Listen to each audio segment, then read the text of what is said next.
Everyone, welcome to Bell classes. तो आज हम लोग देखने वाले हैं कक्षा 8वीं का chapter number 1 square and cube. तो अभी स्क्वायर एंड क्यूब में हम लोगों ने कुछ टॉपिक किए थे, जैसे कि पाइथागोरस ट्रिक और स्क्वायर वाला पार्ट हम लोग किए थे। अगर आप लोगों ने वह वीडियो नहीं देखा होगा तो बिल्कुल आप एक बार डिस्क्रिप्शन बॉक्स में जाइए, वहाँ पर इसका लिंक दिया हुआ है, आप वहाँ से देख सकते हैं ना। तो आज हम लोग स्टार्ट करेंगे जो एक्सरसाइज नंबर 1 है, उसके क्वेश्चन हम लोग देखेंगे, वो भी बहुत बेसिक से देखने वाले हैं। तो चलिए हम लोग स्टार्ट करते हैं। तो आपके एक्सरसाइज नंबर 1 के क्वेश्चन नंबर 1 में क्या दिया है, निम्न संख्याओं के गुणनखंड के जोड़े बनाकर बताइए कि ये संख्याएं पूर्ण वर्ग है अथवा नहीं। ठीक है, या इसी को हम लोग क्या बोल सकते हैं, pair the multiple factor of the following number, है ना, and say whether they are perfect square और नॉट। ठीक है, तो यहाँ पे हमको क्या बताना है कि ये जो संख्या दिया हुआ है वो पूर्ण वर्ग है अथवा नहीं है। ठीक है, परफेक्ट स्क्वायर नंबर है अथवा नहीं है। तो इसके लिए हम लोग क्या करते हैं, मैंने आपको फर्स्ट क्लास में बताया था, है ना, कि इसके लिए हम लोग क्या करते हैं। देखो ये 164 को मैं लिखूंगा। अब हम लोग यहाँ पे क्या करते हैं, सबसे छोटी अभाज्य संख्या से हम लोग क्या करते हैं, यहाँ पे डिवाइड करते हैं, है ना। तो कितने बार में जाएगा, ये देखो ये 2, सबसे छोटी अभाज्य संख्या क्या है, 2 है। अब हमको यहाँ पे 2 करना है या नहीं करना है, ये कैसे पता चलता है ना। यहाँ पे देखो, यहाँ पे 4 दिया है ना। यहाँ पे क्या मतलब जो लास्ट अंक में क्या होना चाहिए, 0 होना चाहिए, 2 होना चाहिए, 4 होना चाहिए, 6 होना चाहिए, 8 होना चाहिए। अगर ये संख्याएं दी हुई है तो आप डेफिनेटली 2 से हम लोग आप क्या कर सकते हैं, डिवाइड कर सकते हो। तो ये कितने बार में जाएगा, देखो 2 8 16। अब ये क्या हो जाएगा, 2 दूनी 4। ठीक है, फिर क्या जाएगा, देखो यहाँ पे भी 2 दिया हुआ है, तो हम लोग क्या करेंगे, देखो 2 चौक 2 एकम। अब यहाँ पे देखो 41 क्या है, किसी के पहाड़े में आता नहीं है, वो खुद एक क्या है, अभाज्य संख्या है, प्राइम नंबर है। ठीक है, तो यहाँ पे क्या होगा, 41 का ये 1 हो जाएगा। अब देखो हम लोग यहाँ पे लिख सकते हैं, क्या लिख सकते हैं, 164 के अभाज्य गुणनखंड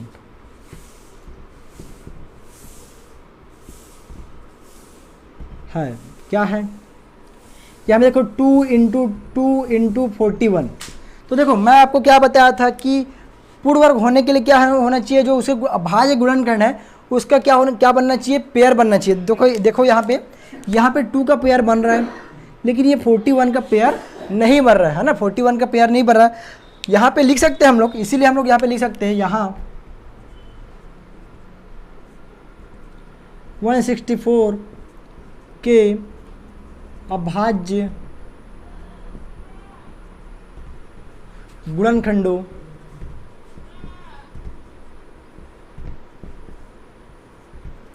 में 41 की जोड़ी नहीं बन रही है।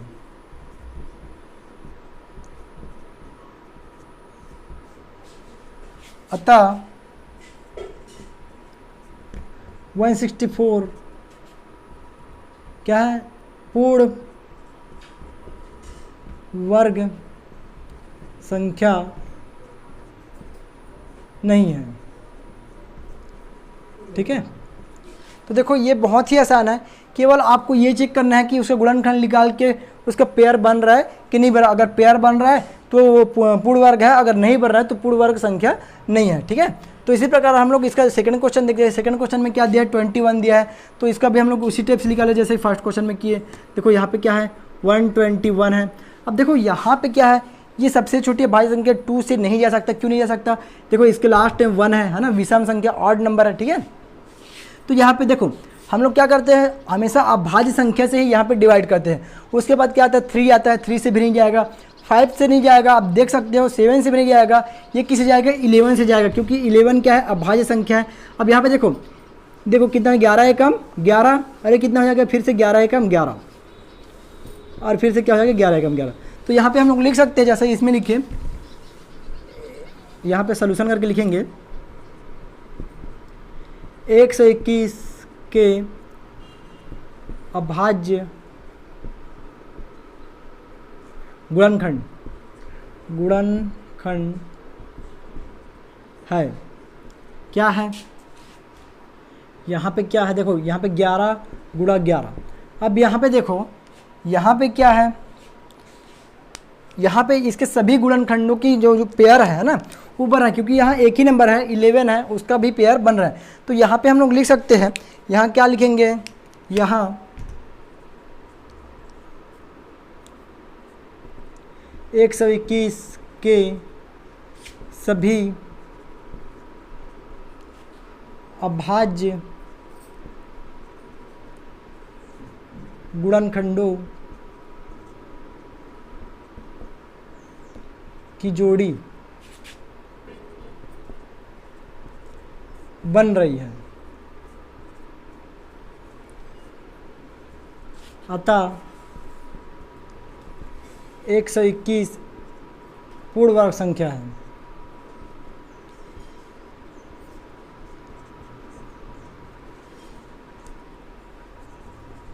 देखो, तो ये जो आपके पास जो एक्सरसाइज में ये क्वेश्चन है ये बहुत ही आसान है ना, केवल आपको ये चेक करके बताना है कि पेयर बन रहा है तो पूर्ण वर्ग संख्या नहीं है तो नहीं है, ठीक है।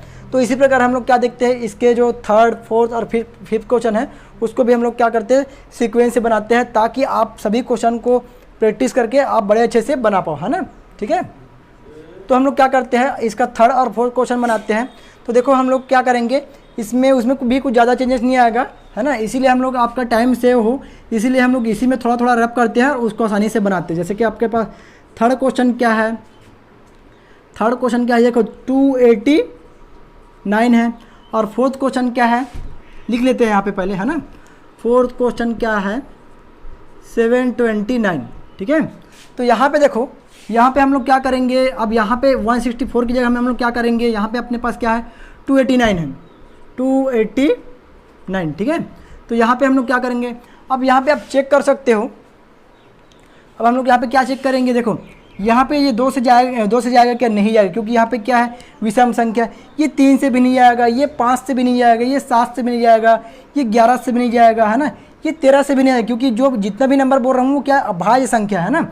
अब ये किससे जाएगा, ये जाएगा अपने पास 17 से जाएगा, है ना, ये 17 से जाएगा तो कितना हो जाएगा, ये 17 एकम मतलब ये 17 बार में जाएगा, ठीक है, 17 बार, बिल्कुल आप करके देख सकते हो, ये 17 बार में जाएगा।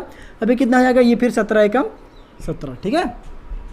तो यहाँ पे हम लोग क्या कर सकते हैं, देखो यहाँ पे जैसे कि 164 लिखे थे, तो यहाँ पे क्या लिखेंगे, 289 लिखेंगे।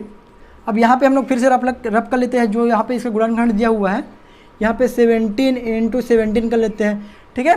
तो यहाँ पे देखो, यहाँ पे क्या है, इसका पेयर बन रहा है, मतलब इसका क्या है, पेयर बन रहा है, जो 289 के जो गुणनखंड है उसका पेयर बन रहा है। तो अतः क्या लिख सकते हैं, यहाँ पे यहाँ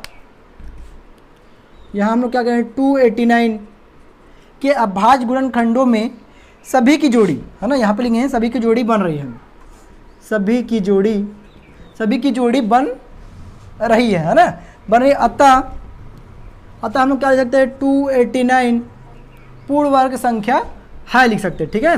तो देखो यहाँ पे आपको मैं इसलिए ऐसा किया क्योंकि आपका ये जो टाइम है ना, वो सेव होगा, यहाँ पे लिखना हमको नहीं पड़ा, है ना, ठीक है। तो देखो यहाँ पे जो लिखने में हमको जो टाइम लगता है वो क्या होगा, रिड्यूस हो गया। तो इसी प्रकार हम लोग क्या करते हैं, इसका फोर्थ क्वेश्चन देखते हैं। फोर्थ क्वेश्चन में क्या है, 729 है, तो यहाँ पे हम लोग क्या करेंगे, 729 करेंगे, ठीक है। यहाँ पे हम लोग क्या करेंगे, 729। अब यहाँ पे देखो, यहाँ पे क्या ये 2 से जा सकता है, नहीं जाएगा, क्यों नहीं जाएगा, क्योंकि आप देख सकते हो यहाँ पे 9 है। अब ये 3 से जा सकता है, बिल्कुल ये 3 से जा सकता है। 3 से कैसे जाएगा, देखो ये 3 दूनी 6 हो जाएगा, है ना। अब ये कितना हो जाएगा, देखो 3 दूनी 6, अब ये कितना एक बचेगा, कितना 3 चौक 12 और ये 3 तिया 9, ठीक है। अब यहाँ पे देखो, यहाँ पे ये फिर से 3 से जा सकता है, तो कितना हो जाएगा, 3 अट्ठे 24 और 3 एकम 3, ठीक है। अब फिर कितना हो जाएगा, देखो 3 मतलब ये कितना हो जाएगा, 3 दूनी 6 और 3 सत्ते, ठीक है। अब ये कितना हो जाएगा, 3 निया 27, ठीक है। फिर कितना होगा, 3 तिया 9, है ना, ये 3 एकम 3। अब एक देखो कितने बार है, 1 2 3 4 5 6, ये 6 बार है, 6 टाइम है ना। तो हम लोग यहाँ पे क्या करेंगे, 729 के अभाज्य गुणनखंड क्या है, यहाँ पे हम लोग लिख लेंगे 3 × 3 × 3 × 3 × 3 × 3, 6 बार हम लोग लिख लिए, ठीक है। अब यहाँ पे देखो आप पेयर बनाओ, यहाँ पे आप पेयर बनाओ, सभी के पेयर बन रहे हैं ना। तो यहाँ पे हम लोग लिख सकते हैं यहाँ 729 के सभी अभाज्य गुणनखंडों की जोड़ी बन रही है, अतः हम लोग लिख सकते हैं 729 पूर्ण वर्ग संख्या है। ठीक है, तो देखो हम इसका 5th क्वेश्चन देखते हैं।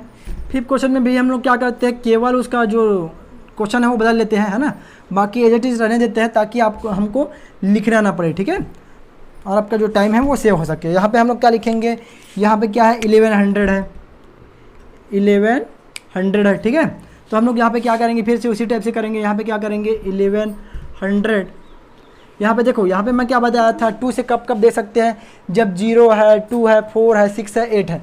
तो यहाँ पे हम लोग 2 से डेफिनेटली दे सकते हैं। तो कितना हो जाएगा, ये 2 पंचे 10, यहाँ पे कितना बच जाएगा, 1 बचेगा, कितना फिर से 10 हो गया, 2 पंचे 10 और ये शून्य हो जाएगा। फिर ये शून्य, फिर 2 से जा सकता है, तो कितना हो जाएगा, ये 2 दूनी है ना, और ये कितना बच जाएगा, 1 बच जाएगा, 15 हो जाएगा, 2 सत्ते 14 और ये कितना हो जाएगा, 1 2 पंचे। ठीक है, अब ये किससे जाएगा, ये 3 से तो जाएगा नहीं, ये 5 से जाएगा। 5 से जाएगा तो क्या हो जाएगा, देखो ये देखो 5 पंचे 25, फिर कितना हो जाएगा, 5 पंचे 25, फिर किससे जाएगा, ये 5 से ही जाएगा, 5 एकम 5 एकम। अब ये जो 11 है, 11 किसे जाएगा, केवल 11 से ही जाएगा। तो यहाँ पे हम लोग लिख सकते हैं जो 1100 है ना, ये 1100, और यहाँ पे लिखेंगे 1100 के अभाज्य गुणनखंड क्या लिख सकते हैं, 2 × 2 × 5 × 5 × क्या हो जाएगा 11। तो यहाँ पे देखो, यहाँ पे क्या है ना, यहाँ पे जो ये देखो 2 का भी पेयर बन रहा है, यहाँ 2 का पेयर बन रहा है, 5 का पेयर बन रहा है, लेकिन 11 का है ना, जो 11 है उसका पेयर, उसका जोड़ी नहीं बन रहा है ना। तो हम लोग क्या बोल सकते हैं, यहाँ जो 1100 है, 1100 के अभाज्य गुणनखंडों में किसकी जोड़ी नहीं बन रही है, किसकी जोड़ी, 11 की जोड़ी नहीं बन रही है ना, नहीं बन रही है। अतः जो 1100 है, 1100 है, एक पूर्ण वर्ग संख्या नहीं है। ठीक है, तो आशा करता हूँ यह वीडियो लेक्चर आपको समझ में आया होगा। जो आज के वीडियो लेक्चर में बस इतना ही है ना, उसके बाद हम लोग नेक्स्ट में देखेंगे कि इसके नेक्स्ट जो क्वेश्चन है। ठीक है, तो अगर आपको यह वीडियो पसंद आया होगा तो बिल्कुल आप इसे लाइक कीजिए, अधिक से अधिक शेयर कीजिए, और आप चैनल में नए हो तो चैनल को सब्सक्राइब भी कीजिए। Okay, thank you very much.